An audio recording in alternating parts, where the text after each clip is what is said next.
पातशाह धन गुरु अर्जुन देव महाराज अगलेरे बचना के अंदर ये बख्शिश करते कर जन पिता लोक सुत बनता कोई ना किसकी तरया। जन कहते ने जन्म देने वाली, जो सानू जानदी का उन्होंने जनन कहते। जनन भाव जननी मां, जिदे उधर तो साडी पैदाइश हुई है। सब कहते जनन जननी मां, पिता लोक समाजिक भाईचारा जिन्हां दे विच असीं रहिंदे हां, उहदे विच मित्र सज्जन भी आ जाणगे, ਉਹਦੇ ਵਿੱਚ ਭੈਣ ਭਰਾ ਵੀ ਆ ਜਾਣਗੇ, ਹੋਰ ਸਾਖ ਸੰਬੰਧੀ ਜਿਹੜੇ ਆ ਉਹ ਆ ਜਾਣਗੇ। ਜਨਨ ਭਾਵ ਕਿ ਔਰਤ, ਮਾਂ, ਪਿਤਾ, ਲੋਕ, ਸੁੱਤ, ਪੁੱਤਰ, ਬਣਦਾ ਇਸਤਰੀ, ਕੋਈ ਨਾ ਕਿਸ ਕੀ ਧਰਿਆ। ਸਭ ਕਹਿੰਦੇ ਜਿੰਨੇ ਵੀ ਹਨ ਇਹ ਸਾਰੇ ਦੇ ਸਾਰੇ ਆਪੋ ਆਪਣੇ ਸੁੱਖਾਂ ਕਰਕੇ ਜੁੜੇ ਹੋਏ ਆ। कोई भी किसी का भाईवाल नहीं। जदों एक माता पिता अपने पुत्र घरों बेदखल कर देंगे है, इसका मतलब नहीं है ना प्यार, घरों बेदखल कर देंगे है, तो ही पुत्र बाहर जदों चला जाता है, जो घर तो बाहर कढ़ दिता जाता है। हुण रोटी देने वाला माता पिता नहीं, माता पिता का संबंध टुट गया। जिन्हों ने जन्म दिता है, जिन्हों ने पालना पोषना सी, जिन्हों की जिम्मेवारी सी, उन्होंने घरों बाहर कढ़ दिता भी चला जा। पर रोटी तो फिर भी खा रहा ना, रोटी वो फिर भी खा रहा। क्यों? क्योंकि करतार दी कृपा है, वह रिजक लिखिया होया तो वह हजे खा रहा है। भावें घरदियां ने सोचा भी असीं बाहर कढ़ देंगे, धक्के खाएगा, अकल आ जाएगी तो वापस आ जाएगा, पर नहीं। जो बाहर निकलिया, जो उन्हें मंगन नूं ही अपनी जिंदगी समझ लिया, तो मंग के गुजारा कर रहा, रोटी वो भी खा रहा, रोटी खा के सौ रहा। घर वाली है वो अपने पति ते डिपेंड है, भी कमा के लेके आएगा तो घरे सिस्टम चलेगा। पर जिस दिन झगड़ा हुंदा है, विखाद हुंदा है, लड़ाई हुंदी है, पति ये सोचता भी मैं इनू कुट के मार के घरों बाहर कढ़ दांगा, पेके रवेगी 4 दिन 10 दिन महीना 2 महीने, तो मुड़ के फिर मेरे को आ जाएगी। क्यों? क्योंकि रिजक देने वाला मैं हाँ। क्योंकि असी सारे माता पिता भी अपने आप को यह समझते हैं भी असी रिजक दाते, घर वाला भी यह समझ लेंदा भी मेरे तो बिना कित्थे गलबात, असी रिजक दाते बन जाते। पर असल गल विच ये नहीं हुंदी। हुण जदों घर वाली थोड़ा समा रहिंदी है, वेखदी है, तो नाता तोड़ देंदी है। कि जदों नाता तोड़ लेंदी कि वो रोटी नहीं खाती, रोटी खा के सौंदी है ना, प्रशादा पानी उन्होंने सब कुछ मिलता है। ये नहीं है भी जिदन का पति नाल नाता टुट गया तो प्रशादा पानी खत्म हो गया, नहीं मिल रहा है। बच्चे कन बच्चे जवान हो जाते हैं, आपो अपनी कमाई करन लग जाते हैं। जिहड़े बजुर्गां ने इन्हां बच्चियां दी पालना पोषणा कीती हुंदी है, यही बच्चे उन्हां अपने माँ प्यो नूं गाली गलोच माड़ा चंगा बोलना शुरू कर देंदे हैं। ते बजुर्ग कहंदे आ फिर असीं हुण घर नहीं रहना, असीं ते किसी बिरध आश्रम च जां किसी गुरु घर विच अपनी रहिंदी जिंदगी कट लवांगे, असीं घर नहीं रहना। जिन्हां नूं पाल पोष के इन्ना वड्डा कीता, सब कुछ नौकरियां तक लवाया, अज उही सानूं धक्के मारदे ने, गालां कढदे ने, माड़ा कहिंदे कर, उच्चा बोल बोलदे कर। ते बजुर्गां दा जी नहीं करदा, वो घर छड्ड दिंदे, कुछ आप छड्ड दिंदे ने ते कुछ फिर जिहड़े बच्चे हुंदे ने वो चुक के घरों बाहर कढ दिंदे ने धक्के मार के, चला जा, तेरी इत्थे कोई जगह नहीं, तेरी इत्थे कोई थां नहीं, ਤੂੰ ਇੱਥੇ ਕਿਵੇਂ ਰਹਿ ਰਿਹਾ ਸਾਡੇ ਘਰ 'ਚ। ਹੁਣ ਘਰ ਤੇ ਉਸ ਵਿਚਾਰੇ ਬਜ਼ੁਰਗ ਬਾਪੂ ਦਾ ਨਾ, ਜਿਹਨੇ ਮਿਹਨਤ ਕਰਕੇ ਬਣਾਇਆ, ਜਿਹਨੇ ਥਾਂ ਉਸ ਟਾਈਮ 'ਚ ਖਰੀਦੀ ਹੋਵੇਗੀ, ਪਰ ਇਹ ਕਹਿੰਦਾ ਹੁਣ ਘਰ ਮੇਰਾ ਹੈ। ਕਿਉਂ? ਕਿਉਂਕਿ ਹੁਣ ਬਜ਼ੁਰਗ ਵਿੱਚ ਸ਼ਕਤੀ ਨਹੀਂ, ਤਾਕਤ ਨਹੀਂ। ਹੁਣ ਇਹਦੇ ਵਿੱਚ ਤਾਕਤ ਹੈ ਤੇ ਹੁਣ ਧੱਕੇ ਮਾਰਦਾ, ਉਹਨਾਂ ਬਜ਼ੁਰਗਾਂ ਘਰੋਂ ਕੱਢਦਾ ਤੇ ਉਹ ਬਿਰਧ ਆਸ਼ਰਮ ਚਲੇ ਜਾਂਦੇ। ਇਹ ਸੋਚਦਾ ਵੀ ਮੇਰੇ ਤੋਂ ਬਿਨਾਂ ਰੋਟੀ ਨਹੀਂ, 2 ਦਿਨ ਬਾਹਰ ਰਹੇਗਾ ਤੇ ਅਕਲ ਟਿਕਾਣੇ ਆ ਜਾਏਗੀ, ਵਾਪਸ ਆ ਜਾਏਗਾ। ਪਰ ਹੁਣ ਉਹ ਬਜ਼ੁਰਗ ਕਿਸੇ ਗੁਰੂ ਘਰ 'ਚ ਬੈਠ ਕੇ ਕਹਿੰਦਾ ਆਪਾਂ ਤੇ 2 ਪ੍ਰਸ਼ਾਦੇ ਛਕਣੇ ਨੇ, ਇੱਥੇ ਨਾਲੇ ਸੇਵਾ ਕਰਾਂਗੇ, ਨਾਲੇ ਇੱਥੇ ਪ੍ਰਸ਼ਾਦੇ ਛਕ ਲਾਂਗੇ, 2 ਪ੍ਰਸ਼ਾਦੇ ਛਕ ਕੇ ਸੌਣਾ, ਆਪਾਂ ਨੂੰ ਹੋਰ ਕਿਹੜੀ ਕਿਸੇ ਗੱਲ ਦੀ ਲੋੜ ਹੈ। ਜਾਂ ਬਿਰਧ ਆਸ਼ਰਮ ਭਰੇਗਾ, ਬਿਰਧ ਮਾਤਾ ਪਿਤਾ ਨੂੰ ਅਗਲੇ ਚੁੱਕ ਕੇ ਛੱਡ ਆਉਂਦੇ ਬਿਰਧ ਆਸ਼ਰਮ 'ਚ। ਇਹ ਜ਼ਿੰਦਗੀ ਹੈ ਸਾਡੀ। ਤਾਂ ਸਤਿਗੁਰੂ ਜੀ ਕਹਿ ਰਹੇ ਨੇ, ਜਨਨ ਪਿਤਾ ਲੋਕ, ਜਿੰਨੇ ਵੀ ਲੋਕ ਹਨ ਇਹ ਵੀ ਬਾਂਹ ਨਹੀਂ ਫੜਦੇ ਔਖੇ ਟਾਈਮ 'ਚ, ਮੁਸੀਬਤ ਪੈਣ ਤੇ ਇਹ ਵੀ ਬਾਂਹ ਨਹੀਂ ਫੜਦੇ। ਕਿਉਂਕਿ ਸਭੋ ਭੱਜਾ ਆਸਰਾ ਟੂਟਾ ਸਭ ਅਸਰਾਓ, ਸਾਰੇ ਸਕਾਰੇ ਮੁੱਕ ਜਾਂਦੇ, ਖਤਮ ਹੋ ਜਾਂਦੇ ਜਦੋਂ ਡਾਢੀ ਮੁਸੀਬਤ ਪੈ ਜੇ ਬੰਦੇ ਤੇ। ਛੋਟੀਆਂ ਮੋਟੀਆਂ ਮੁਸੀਬਤਾਂ ਦੇ ਨਾਲ ਹਾਂ ਸੀ ਤੇਰੇ, ਪਰ ਜਦੋਂ ਵੱਡੀ ਮੁਸੀਬਤ ਪੈ ਜੇ ਉਦੋਂ ਫਿਰ ਕੋਈ ਜਿਗਰੇ ਵਾਲਾ ਖੜਦਾ, ਨਹੀਂ ਤੇ ਫਿਰ ਉਹ ਵੀ ਨਹੀਂ ਖੜਦਾ। ਸਾਰੇ ਆਸਰੇ ਸਕਾਰੇ ਟੁੱਟ ਜਾਂਦੇ ਆ, ਅਗਲੇ ਸਾਥ ਛੱਡ ਜਾਂਦੇ ਆ। ਜਿਨ੍ਹਾਂ ਨੂੰ ਆਪਣੇ ਕਹਿਣਾ, ਜਿਨ੍ਹਾਂ ਨਾਲ ਬੜੀ ਨੇੜਤਾ, ਬੜਾ ਪਿਆਰ ਹੈ, ਉਹੀ ਬੰਦੇ ਕਹਿੰਦੇ ਆ ਵੀ ਅੱਜ ਸਾਡੇ ਕੋਲ ਟਾਈਮ ਨਹੀਂ ਤੇਰੇ ਲਈ, ਅਸੀਂ ਸਾਥ ਨਹੀਂ ਦੇ ਸਕਦੇ, ਸਾਡੇ ਕੋਲ ਵਕਤ ਨਹੀਂ। ਸਾਹਿਬ ਕਹਿੰਦੇ ਲੋਕ, ਜਨਨ ਪਿਤਾ ਲੋਕ, ਸੁੱਤ ਬਣਤਾ ਇਸਤਰੀ, ਇਹ ਸਾਰੇ ਸਾਥ ਛੱਡ ਜਾਂਦੇ ਆ। ਜਦੋਂ ਬੰਦਾ ਮਰਦਾ ਨਾ ਉਦੋਂ ਵੀ ਸਾਥ ਛੱਡਿਆ ਜਾਂਦਾ, ਜਦੋਂ ਬਹੁਤੀ ਮੁਸੀਬਤ 'ਚ ਹੁੰਦਾ ਹੈ ਉਦੋਂ ਵੀ ਸਾਥ ਛੱਡਿਆ ਜਾਂਦਾ ਹੈ। ਇਸ ਕਰਕੇ ਸਾਹਿਬ ਸੱਚੇ ਪਾਤਸ਼ਾਹ ਜੀ ਕਹਿੰਦੇ ਆ, ਜਿਸ ਇਸਤਰੀ ਦੇ ਨਾਲ ਤੂੰ ਇੰਨਾ ਪਿਆਰ, ਇੰਨਾ ਨੇਹ ਕਰਦਾ ਹੈ, ਜਿਸ ਦਿਨ ਤੇਰੀ ਮੌਤ ਹੁੰਦੀ ਹੈ ਉਸੇ ਦਿਨ ਇਹ ਇਸਤਰੀ ਤੈਨੂੰ ਭੂਤ ਕਹਿਣਾ ਸ਼ੁਰੂ ਕਰ ਦਿੰਦੀ। ਘਰ ਕੀ ਨਾਰ ਬਹੁਤ ਹਿਤ ਜਾਸੋ, ਸਦਾ ਰਹਿਤ ਸੰਗ ਲਾਗੀ, ਜਬ ਕੀ ਕੰਸ ਤਜੀ ਇਹ ਕਾਇਆ, ਪ੍ਰੇਤ ਪ੍ਰੇਤ ਕਰ ਭਾਗੀ। ਕਹਿੰਦੇ ਉਸੇ ਦਿਨ ਇਹਨੇ ਤੈਨੂੰ ਪ੍ਰੇਤ ਕਹਿਣਾ ਸ਼ੁਰੂ ਕਰ ਦੇਣਾ, ਜਿੱਦਣ ਤੇਰੀ ਮੌਤ ਹੋਣੀ ਹੈ। ਇੰਨਾ ਪਿਆਰ ਹੈ ਤੇਰਾ ਇਹਦੇ ਨਾਲ। ਪਰ ਇਹ ਪਿਆਰ ਇੱਕ ਖਿੰਨ ਵਿੱਚ ਹੀ, ਹੁਣ ਬੜੇ ਨਾਂ ਰੱਖੇ ਹੁੰਦੇ ਨਾ, ਛੋਟੇ ਛੋਟੇ ਨਾਂ, ਪਤਾ ਨਹੀਂ ਕੀ ਕੁਝ ਕਹਿ ਕਹਿ ਕੇ ਆਪਣੇ ਘਰ ਵਾਲੇ ਨੂੰ ਬੁਲਾਇਆ ਜਾਂਦਾ ਹੈ। ਆਪੋ ਆਪਣੇ ਹਿਸਾਬ ਦੇ ਨਾਲ ਨਾਂ ਰੱਖੇ ਜਾਂਦੇ ਆ ਤੇ ਉਹਨਾਂ ਨਾਵਾਂ ਤੋਂ ਬੁਲਾਇਆ ਜਾਂਦਾ। ਛੋਟੇ ਛੋਟੇ ਨਾਂ ਰੱਖੇ ਹੁੰਦੇ ਤੇ ਜਿਸ ਦਿਨ ਉਹ ਮਰਦਾ ਉਹ ਨਾਂ ਖਤਮ ਹੋ ਜਾਂਦਾ, ਇੱਕੋ ਨਾਂ ਰਹਿ ਜਾਂਦਾ ਵੀ ਹੁਣ ਤੇ ਪ੍ਰੇਤ ਬਣ ਗਿਆ। ਘਰ ਕੀ ਨਾਰ ਬਹੁਤ ਹਿਤ ਜਾਸੋ, ਸਦਾ ਰਹਿਤ ਸੰਗ ਲਾਗੀ, ਜਬ ਕੀ ਕੰਸ ਤਜੀ ਇਹ ਕਾਇਆ, ਪ੍ਰੇਤ ਪ੍ਰੇਤ ਕਰ ਭਾਗੀ। ਉਹੀ ਪਤੀ ਆ। ਤੇ ਜੇ ਕਿਤੇ ਸੁਪਨੇ ਵਿੱਚ ਆ ਜਾਏ, ਸੁਪਨੇ ਵਿੱਚ ਆ ਜਾਏ ਤੇ ਫਿਰ ਕਹਿੰਦੇ ਆ ਵੀ ਉਹ ਤੇ ਸੁਪਨੇ ਵਿੱਚ ਆਇਆ ਸੀ। ਵੀ ਪੁੱਛੋ ਕਿਸੇ ਬਾਬੇ ਨੂੰ ਵੀ ਤੇਰੇ ਘਰ ਵਾਲਾ ਹੀ ਆ ਨਾ ਜਿਹੜਾ ਸੁਪਨੇ ਵਿੱਚ ਆਇਆ। ਤੇ ਹੁਣ ਬਾਬਿਆਂ ਤੋਂ ਪੁੱਛਦੇ ਆ ਕੀ ਕਰੀਏ, ਕੀ ਉਪਾਅ ਕਰੀਏ ਵੀ ਸੁਪਨੇ ਵਿੱਚ ਵੀ ਨਾ ਆਵੇ, ਸੁਪਨੇ ਵਿੱਚ ਵੀ ਨਾ ਆਵੇ। ਭਾਵੇਂ ਪੁੱਤਰ ਹੋਵੇ, ਭਾਵੇਂ ਘਰ ਵਾਲਾ ਹੋਵੇ, ਭਾਵੇਂ ਕੋਈ ਵੀ ਹੋਵੇ। ਤਾਂ ਸਤਿਗੁਰਾਂ ਨੇ ਸੱਚਾਈ ਲਿਖੀ ਆ ਵੀ ਜਨਨ ਪਿਤਾ ਲੋਕ ਸੁਤ ਬਣਦਾ, ਕੋਈ ਨਾ ਕਿਸ ਕੀ ਧਰਿਆ। ਕੋਈ ਨਹੀਂ ਕਿਸੇ ਦਾ, ਕੋਈ ਨਹੀਂ ਕਿਸੇ ਦਾ। ਸਿਰਫ ਆਪੋ ਆਪਣੇ ਨਿਆਂ ਕਰਕੇ, ਆਪੋ ਆਪਣੀ ਪੂਰਤੀ ਕਰਕੇ ਲੱਗੇ ਆ, ਜੁੜੇ ਆ। ਜਿੱਦਣ ਪੂਰਤੀ ਖਤਮ ਹੁੰਦੀ ਆ ਉਦੋਂ ਰਿਸ਼ਤਾ ਵੀ ਖਤਮ ਹੋ ਜਾਂਦਾ ਹੈ। ਇਹਦਾ ਮਤਲਬ ਪੂਰਤੀ ਕਰਕੇ ਰਿਸ਼ਤਾ, ਤੇ ਪੂਰਤੀ ਨਹੀਂ ਹੈ ਤੇ ਰਿਸ਼ਤਾ ਖਤਮ ਹੈ।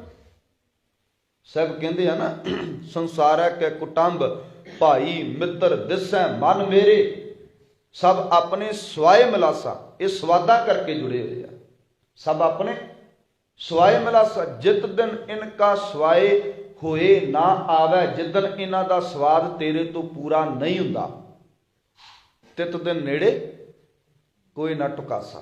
ਕਹਿੰਦੇ ਉਦੋਂ ਫਿਰ ਕੋਈ ਵੀ ਨੇੜੇ ਨਹੀਂ ਆਉਂਦਾ, ਕਿਉਂਕਿ ਸਵਾਦ ਪੂਰਾ ਹੋ ਰਿਹਾ ਤੇ ਸੰਗ ਹੈ, ਸਾਥ ਹੈ। ਸਵਾਦ ਨਹੀਂ ਪੂਰਾ ਹੋ ਰਿਹਾ ਤੇ ਤੂੰ ਕੌਣ ਮੈਂ ਕੌਣ, ਛੱਡ ਜਾਂਦੇ। ਸਭ ਕਹਿੰਦੇ ਕੋਈ ਨਾ ਕਿਸ ਕੀ ਧਰਿਆ, ਸਿਰ ਸਿਰ ਰਿਜਕ ਸੰਭਾਗੇ ਠਾਕੁਰ। ਕਾਹੇ ਮਨ ਭਾਉ ਕਰਿਆ। ਕਹਿੰਦੇ ਉਹ ਸਿਰ ਸਿਰ ਰਿਜਕ ਸੰਭਾ ਕੇ, ਉਹ ਹਰ ਵਕਤ ਰਿਜਕ ਦੇਣ ਵਾਲਾ ਹੈ, ਸੰਭਾਲ ਕਰਨ ਵਾਲਾ ਹੈ। ਪੈਰ ਪੈਰ ਤੇ ਨਿਮਕ ਨਿਮਕ ਪਲ ਪਲ ਉਹ ਪ੍ਰਤਪਾਲਨਾ ਕਰਦਾ, ਜਿਹਨੂੰ ਕਿਹਾ ਤੁਮ ਦਾਤੇ ਠਾਕੁਰ ਪ੍ਰਤਪਾਲਕ ਨਾਇਕ ਖਸਮ ਹਮਾਰੇ। ਕੀ ਕਿਹਾ ਸਾਹਿਬ? ਕਹਿੰਦੇ ਨਿਮਕ ਨਿਮਕ ਤੁਮ ਹੀ ਪ੍ਰਤਪਾਲੋ, ਨਿਮਕ ਨਿਮਕ ਪ੍ਰਤਪਾਲਨਾ ਕਰਦਾ ਜੀ ਉਹ ਸਾਡੀ। ਨਮਕ ਨਿਮਕ ਤੁਮ ਹੀ ਪ੍ਰਤਪਾਲੋ, ਹਮ ਬਾਰਕ ਤੁਮਰੇ ਧਾਰੇ। ਅਸੀਂ ਤੇਰੇ ਬੱਚੇ ਹਾਂ ਤੇ ਤੂੰ ਸਾਡੀ ਰੱਖਣ ਵਾਲਾ ਹੈ, ਤੂੰ ਕਿਰਪਾ ਕਰਨ ਵਾਲਾ। ਸਿਰ ਸਿਰ ਰਿਜਕ ਸੰਭਾ ਕੇ ਠਾਕੁਰ ਕਾਹੇ ਮਨ ਭਾਉ ਕਰਿਆ। ਤੂੰ ਆਪਣੇ ਮਨ ਵਿੱਚ ਕਿਉਂ ਡਰ ਟਿਕਾ ਕੇ ਬੈਠਾ? ਇਸ ਡਰ ਨੂੰ ਕੱਢ ਦੇ ਵੀ ਮੇਰਾ ਕੀ ਬਣੇਗਾ, ਮੈਨੂੰ ਰੋਟੀ ਕਿੱਥੋਂ ਮਿਲੇਗੀ। ਨਾ, ਉਹ ਸਾਰਾ ਬੰਦੋਬਸਤ ਕਰਕੇ ਬੈਠਾ, ਸਾਰਾ ਬੰਦੋਬਸਤ ਕਰਿਆ। ਰੋਟੀ ਤੈਨੂੰ ਫਿਰ ਵੀ ਮਿਲਣੀ ਹੈ, ਕਰਤਾਰ ਨੇ ਦੇਣੀ ਹੈ। ਇਸ ਕਰਕੇ ਸਾਹਿਬ ਕਹਿੰਦੇ ਆ ਸਿਰ ਸਿਰ ਰਿਜਕ ਸੰਭਾ ਕੇ ਠਾਕੁਰ ਕਾਹੇ ਮਨ ਭਾਉ ਕਰਿਆ। ਮਨ ਵਿੱਚ ਡਰ ਕਿਉਂ ਤਿਆਰ ਕੀਤਾ ਹੈ? ਕਿਉਂ ਤੇਰੇ ਮਨ ਵਿੱਚ ਡਰ ਹੈ, ਭਾਉਕ ਹੈ? ਊਡੈ ਊਡ। ਫਿਰ ਉਹ ਉਦਾਹਰਨ ਦਿੱਤੀ ਸਤਿਗੁਰਾਂ ਨੇ, ਵੇਖ ਤੂੰ ਤੇ ਉਦਮ ਕਰਦਾ ਹੈ, ਮਿਹਨਤ ਕਰਦਾ ਹੈ, ਦਿਨ ਰਾਤ ਚਿੰਤਾ ਦੇ ਵਿੱਚ ਡਿਪਰੈਸ਼ਨ 'ਚ ਬੰਦਾ ਚਲਾ ਜਾਂਦਾ ਸੋਚ ਸੋਚ ਕੇ ਵੀ ਅੱਗੇ ਕੀ ਬਣੇਗਾ, ਕੀ ਕਰਾਂਗਾ, ਕਿੱਦਾਂ ਬਣੇਗਾ, ਕਿਵੇਂ ਹੋਵੇਗਾ। ਦਿਨ ਰਾਤ ਸਾਡੇ ਮਨ ਵਿੱਚ ਚਿਤਵਣੀਆਂ, ਮਨ ਮੈਂ ਚਿਤਵੋ ਚਿਤ ਬਣੀ। ਦਿਨ ਰਾਤ ਅਸੀਂ ਚਿਤਵਣੀਆਂ ਚਲਦੇ। ਉਦਮ ਕਰੋ ਉਠ ਨੀਤ, ਪਰ ਕਿਸ ਗੱਲ ਦਾ ਉਦਮ ਕਰੋ? ਹਰ ਕੀਰਤਨ ਕਾ ਆਹਾਰੋ। ਕਹਿੰਦੇ ਹਰੀ ਕੀਰਤਨ ਦਾ, ਪਰਮਾਤਮਾ ਦੇ ਕੀਰਤਨ ਦਾ ਆਹਾਰ ਕਰ, ਦੂਜੇ ਆਹਾਰ ਦੀ ਚਿੰਤਾ ਨਾ ਕਰ, ਕਿਉਂਕਿ ਦੂਜਾ ਆਹਾਰ ਕਰਤਾਰ ਨੇ ਦੇ ਦੇਣਾ ਹੈ। ਜਿਹੜਾ ਹਰੀ ਕਰਤਾਰ ਦਾ ਆਹਾਰ ਹੈ ਉਹਦੇ ਲਈ ਸਾਡਾ ਉਦਮ ਹੀ ਕੋਈ ਨਹੀਂ, ਸਾਡਾ ਉਦਮ ਹੀ ਦੂਜੇ ਆਹਾਰ ਲਈ ਹੈ। ਉਸ ਆਹਾਰ ਲਈ ਦਿਨ ਰਾਤ ਟੈਨਸ਼ਨ ਹੈ, ਦਿਨ ਰਾਤ ਸੋਚਦਿਆ ਤੇ ਸੋਚਦਾ ਸੋਚਦਾ ਬੰਦਾ ਡਿਪਰੈਸ਼ਨ ਵਿੱਚ ਚਲਾ ਜਾਂਦਾ, ਮਰੀਜ਼ ਬਣ ਜਾਂਦਾ। ਡਿਪਰੈਸ਼ਨ ਗੋਲੀਆਂ ਖਾ ਕੇ ਸੌਂਦਾ, ਕਿਉਂਕਿ ਇੰਨੀ ਜ਼ਿਆਦਾ ਟੈਨਸ਼ਨ ਹੈ ਵੀ ਗਵਾਂਢੀ ਦਾ ਕਾਰੋਬਾਰ ਉੱਤੇ ਚਲਾ ਗਿਆ ਤੇ ਮੇਰਾ ਨੀਵੇਂ ਕਿਉਂ ਹੈ? ਹੈਗੀ ਹੈ ਨਾ ਟੈਨਸ਼ਨ।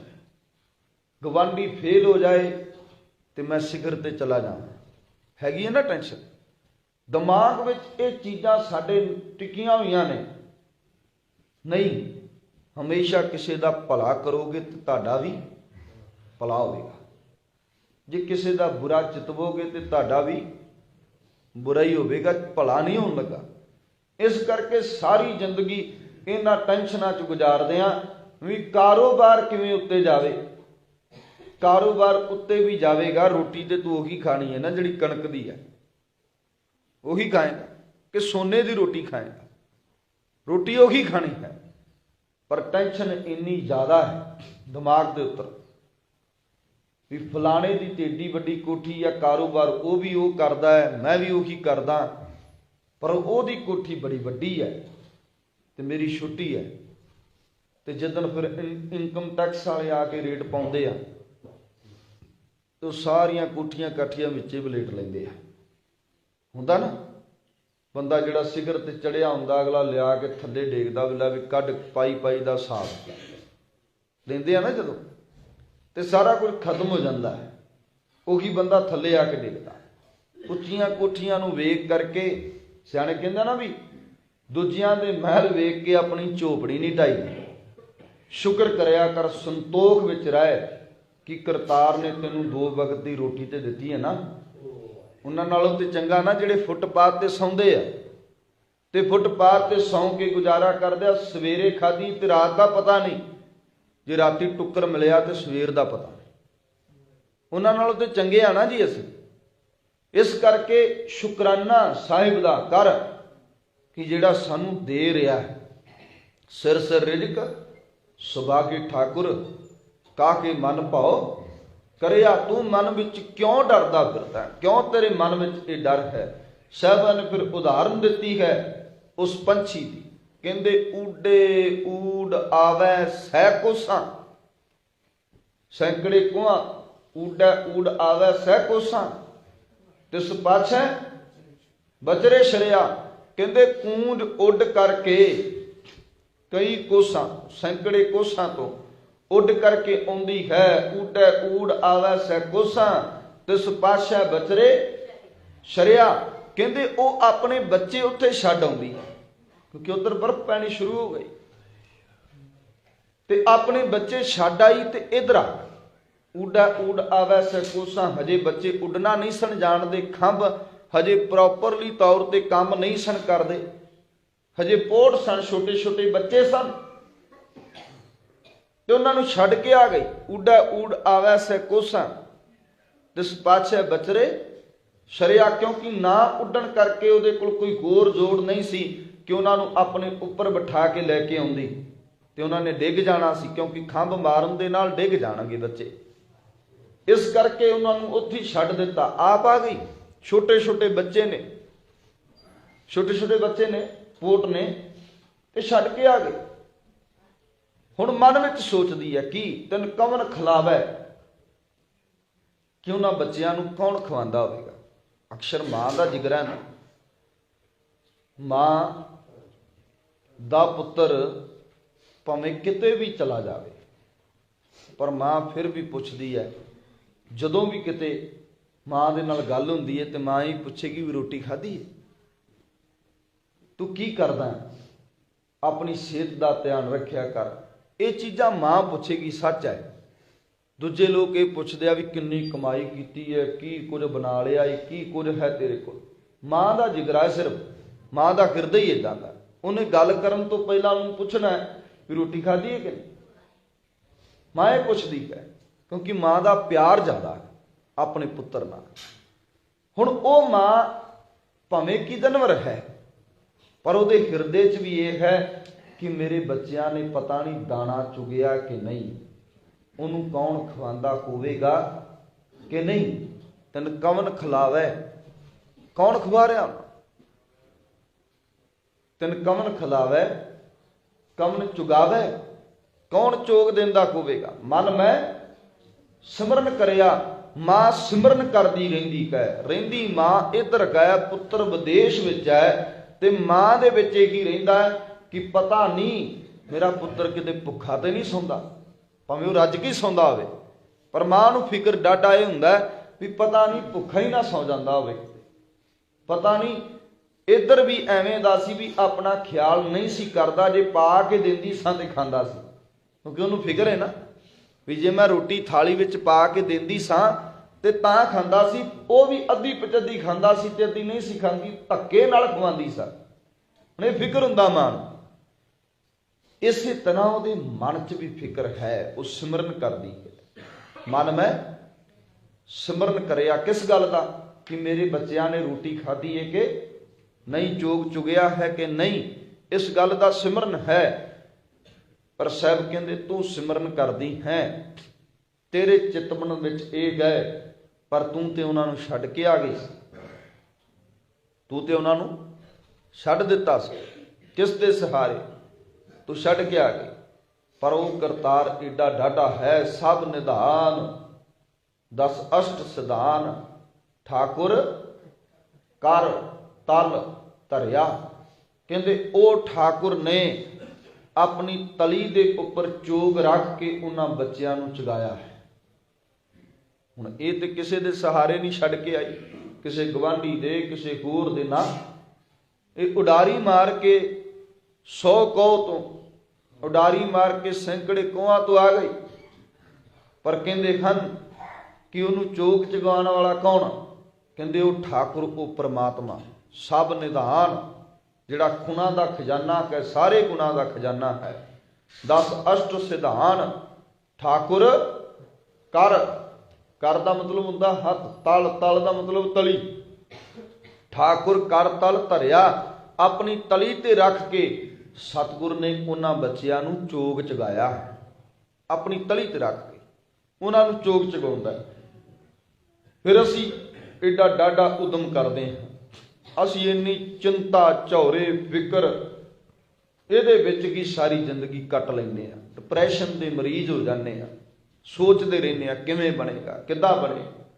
जिहड़ा ठाकुर उन्हां बच्चिआं नूं चोग चगा सकदा ना, ਉਹ ਸਾਡੇ ਮੂੰਹ ਦੇ ਵਿੱਚ ਵੀ ਰੋਟੀ ਪਾ ਸਕਦਾ, ਉਹਦੇ 'ਚ ਇੰਨੀ ਤਾਕਤ ਹੈ, ਸ਼ਕਤੀ ਹੈ। ਸਭ ਕਹਿੰਦੇ ਆ ਜਨ ਨਾਨਕ ਬਲ ਬਲ ਸਦ ਬਲ ਜਾਈਐ, ਤੇਰਾ ਅੰਤ ਨਾ ਪਾਰਾ ਵਧਿਆ। ਸਭ ਕਹਿੰਦੇ ਉਸ ਮਾਲਕ ਕਰਤਾਰ ਤੋਂ ਹਮੇਸ਼ਾ ਹੀ ਬਲਿਹਾਰ ਜਾਈਏ, ਬਲ ਬਲ ਬਲਿਹਾਰ ਜਾਈਏ, ਸਦ ਬਲ ਜਾਈਏ, ਬਾਰ ਬਾਰ ਉਹਦੇ ਤੋਂ ਬਲਿਹਾਰ ਹੀ ਜਾਵਾਂ। ਜਿਹਨੂੰ ਕਿਹਾ ਸਤਿਗੁਰਾਂ ਨੇ ਵਾਰ ਨੈ ਬਲਿਹਾਰ ਨੈ ਲੱਖ ਵਰੀਆਂ, ਲੱਖਾਂ ਵਾਰੀ ਮੈਂ ਆਪਣੇ ਮਾਲਕ ਤੋਂ ਬਲਿਹਾਰ ਜਾਵਾਂ, ਸਦਕੇ ਜਾਵਾਂ, ਵਾਰਨੇ ਜਾਵਾਂ। ਕੋਈ ਚੱਜ ਦਾ ਕੰਮ ਕਰਕੇ ਆਵੇ, ਪੁੱਤਰ ਹੋਵੇ, ਕੋਈ ਵੀ ਹੋਵੇ, ਤੇ ਆਪਾਂ ਕਹਿੰਦੇ ਆ ਤੇਰੇ ਤੋਂ ਬਲਿਹਾਰ, ਸਦਕੇ ਤੇਰੇ ਤੋਂ। ਤੇ ਫਿਰ ਅਸੀਂ ਕਦੀ ਰੱਬ ਤੋਂ ਸਦਕੇ ਹੋਏ ਹਾਂ? ਜਿਸ ਰੱਬ ਨੇ ਸਾਨੂੰ ਏਡਾ ਸੋਹਣਾ ਜੀਵਨ ਦਿੱਤਾ, ਲੱਖਾਂ ਮੁਸੀਬਤਾਂ ਚੋਂ ਸਾਨੂੰ ਕੱਢਦਾ, ਸਭ ਕੁਝ ਸਾਨੂੰ ਦਿੰਦਾ, ਅਸੀਂ ਉਹਦੇ ਤੋਂ ਕਦੀ ਸਦਕੇ ਨਹੀਂ ਹੋਏ। ਕੋਈ ਬੰਦਾ ਚੱਜ ਦਾ ਕੰਮ ਕਰਕੇ ਆਏ ਤੇ ਉਹਨੂੰ ਕਹਿੰਦੇ ਆ ਸਦਕੇ। ਪਰ ਮੇਰੇ ਸਾਹਿਬ ਧੰਨ ਗੁਰੂ ਅਰਜਨ ਦੇਵ ਮਹਾਰਾਜ ਜੀ ਕਹਿੰਦੇ ਸਤਿਗੁਰਾ ਮੈਂ ਆਪ ਜੀ ਤੋਂ ਬਲਿਹਾਰ ਜਾਵਾਂ। ਫਿਰ ਇੱਕ ਵਾਰੀ ਨਹੀਂ, ਸਾਹਿਬ ਕਹਿੰਦੇ ਜਨ ਨਾਨਕ ਬਲ ਬਲ ਸਦ ਬਲ ਜਾਈਐ, ਬਲਿਹਾਰ ਬਲਿਹਾਰ ਬਲਿਹਾਰ ਜਾਵਾਂ। ਸਤਿਗੁਰਾ ਤੇਰੇ ਤੋਂ ਤੇਰਾ ਅੰਤ ਨਾ ਪਾਰਾ ਵਰਿਆ, ਕਿ ਤੇਰਾ ਅੰਤ ਪਾਰਾਵਾਰ ਨਹੀਂ ਪਾਇਆ ਜਾ ਸਕਦਾ। ਤੂੰ ਤੇ ਉਹਨਾਂ ਨੂੰ ਵੀ ਚੋਗ ਚਗਾ ਦੇਣਾ ਜਿਨ੍ਹਾਂ ਦਾ ਸਹਾਰਾ ਕੋਈ ਨਹੀਂ ਹੁੰਦਾ, ਤੂੰ ਤੇ ਉਹਨਾਂ ਨੂੰ ਵੀ ਰੋਟੀ ਦੇ ਦੇਣਾ ਜਿਨ੍ਹਾਂ ਦਾ ਕੋਈ ਹੁੰਦਾ ਨਹੀਂ। ਕਹਿੰਦੇ ਇੱਕ ਦਿਨ ਮੈਂ ਸਮਾਪਤੀ ਕਰਾਂ ਕਿ ਇੱਕ ਦਿਨ ਨਾ ਅੱਲਾਹ ਤਾਲਾ ਨਾਲ ਜੁੜਨ ਵਾਲਾ ਹਰ ਰੋਜ਼ ਉਹ ਮੁਰਸ਼ਿਦ ਦੇ ਨਾਲ ਜੁੜਨ ਵਾਲਾ ਮੰਗਦਾ ਸੀ ਉਤੋਂ ਕਿ ਇੱਕ ਦਿਨ ਦਾ ਰਿਜ਼ਕ ਦਾ ਸੰਬੰਧ ਮੈਨੂੰ ਦੇ ਦਿਓ, ਮੈਂ ਰਿਜ਼ਕ ਵੰਡਾਂਗਾ ਸਾਰਿਆਂ। ਤੇ ਉਹ ਕਹਿੰਦਾ ਅਕਾਲ ਪੁਰਖ ਕਰਤਾ ਵੀ ਵੇਖ ਲੈ ਤੂੰ ਵੰਡ ਪਾਏਗਾ? ਤੇ ਉਹ ਕਹਿੰਦਾ ਜੀ ਹਾਂ। ਉਹਨੇ ਸਾਰਿਆਂ ਨੂੰ ਇੱਕ ਦਿਨ ਦਾ ਰਿਜ਼ਕ ਦਾ ਦੇ ਦਿੱਤਾ, ਸੰਬੰਧ ਸਾਰਿਆਂ ਨੂੰ ਵੰਡਿਆ। ਇੱਕ ਬੰਦੇ ਨੂੰ ਰੋਟੀ ਨਾ ਦਿੱਤੀ, ਜਦੋਂ ਜੁੜਿਆ, ਹੁਣ ਜੁੜਿਆ ਨਾ ਜਾਵੇ। ਹਰ ਰੋਜ਼ ਦਰਸ਼ਨ ਹੁੰਦੇ ਸਨ ਅੱਲਾਹ ਤਾਲਾ ਦੇ, ਹਰ ਰੋਜ਼। ਤੇ ਅੱਜ ਨਾ ਦਰਸ਼ਨ ਹੋਏ, ਵਾਰ-ਵਾਰ ਰੋਂਦਾ ਪਿੱਟਦਾ ਹੈ, ਵਾਰ-ਵਾਰ ਰਜ਼ੋਈਆਂ ਕਰਦਾ ਹੈ ਵੀ ਮੈਨੂੰ ਤੇ ਦਿਦਾਰ ਚਾਹੀਦੇ ਆ, ਕਿਰਪਾ ਕਰੋ। ਜਦੋਂ ਦਰਸ਼ਨ ਹੋਏ ਉਹਨੇ ਪੁੱਛਿਆ ਵੀ ਅੱਜ ਸਾਰਿਆਂ ਨੂੰ ਰਿਜ਼ਕ ਵੰਡਿਆ? ਤੇ ਉਹਨੇ ਕਿਹਾ ਹਾਂ ਸਾਰਿਆਂ ਨੂੰ ਵੰਡਿਆ। ਕਹਿੰਦਾ ਧਿਆਨ ਕਰ ਕੋਈ ਰਹਿ ਨਾ ਗਿਆ ਹੋਊ? ਕਹਿੰਦਾ ਕੋਈ ਵੀ ਨਹੀਂ ਰਿਹਾ, ਸਾਰਿਆਂ ਨੂੰ ਦਿੱਤਾ। ਇੱਕ ਵਾਰੀ ਫਿਰ ਸੋਚ ਲੈ। ਆਂਦਾ ਹਾਂ ਇੱਕ ਬੰਦਾ ਕਬਰ ਪੁੱਟ ਕੇ ਕਰਮ ਕਰ ਰਿਹਾ ਸੀ, ਮੈਂ ਉਹਨੂੰ ਰਿਜ਼ਕ ਨਹੀਂ ਦਿੱਤਾ, ਉਹਨੂੰ ਰੋਟੀ ਨਹੀਂ ਦਿੱਤੀ, ਕਿਉਂਕਿ ਐਡਾ ਮਾੜਾ ਬੰਦਾ, ਐਡਾ ਮਾੜਾ ਬੰਦਾ, ਕਿਸ ਕਰਕੇ ਮੈਂ ਉਹਨੂੰ ਰੋਟੀ ਨਹੀਂ ਦਿੱਤੀ। ਤੇ ਫਿਰ ਰੱਬ ਕਹਿੰਦਾ ਤੂੰ ਇੱਕ ਗੱਲ ਵੇਖ ਕੇ ਇੱਦਾਂ ਸੋਚ ਰਿਹਾ, ਮੈਂ ਤੇ ਹਜ਼ਾਰਾਂ ਨੂੰ ਦੇਣਾ। ਇੱਦਾਂ ਦੇ ਇੱਕ ਨਹੀਂ, ਇੱਦਾਂ ਦੇ ਹਜ਼ਾਰਾਂ ਲੋਕ ਨੇ ਜਿਨ੍ਹਾਂ ਨੂੰ ਤੂੰ ਤੱਕਿਆ ਨਹੀਂ। ਇੱਕ ਪਿੰਡ ਦਾ ਦਿੱਤਾ ਜੀ ਉਹਨੂੰ, ਇੱਕ ਨਗਰ ਦਾ ਵੀ ਬੰਦੋਬਸਤ ਵੀ ਇਸ ਨਗਰ ਵਿੱਚ ਤੂੰ ਰੋਟੀ ਦੇਣੀ ਹੈ, ਇੱਕ ਨਗਰ ਦਾ ਸਿਰਫ। ਤੇ ਰੱਬ ਆਲ ਵਰਲਡ ਦੀ ਜੇ ਗੱਲ ਕਰਾਂ, ਆਲ ਵਰਲਡ ਨੂੰ ਰੱਬ ਦੇ ਰਿਹਾ। ਤੇ ਆਲ ਵਰਲਡ ਵਿੱਚ ਜੇ ਵੇਖੀਏ ਤੇ ਇੱਦਾਂ ਦੇ ਕਰੋੜਾਂ ਬੰਦੇ ਹੋਣਗੇ, ਇੱਦਾਂ ਦੇ ਕੁਕਰਮੀ ਕਰੋੜਾਂ ਹੋਣਗੇ, ਇੱਦਾਂ ਦੇ ਮਾੜੇ ਲੋਕ ਕਰੋੜਾਂ ਹੋਣਗੇ, ਪਰ ਉਹਨਾਂ ਕਰੋੜਾਂ ਨੂੰ ਵੀ ਰਿਜ਼ਕ ਦੇ ਰਿਹਾ। ਕਿਉਂ?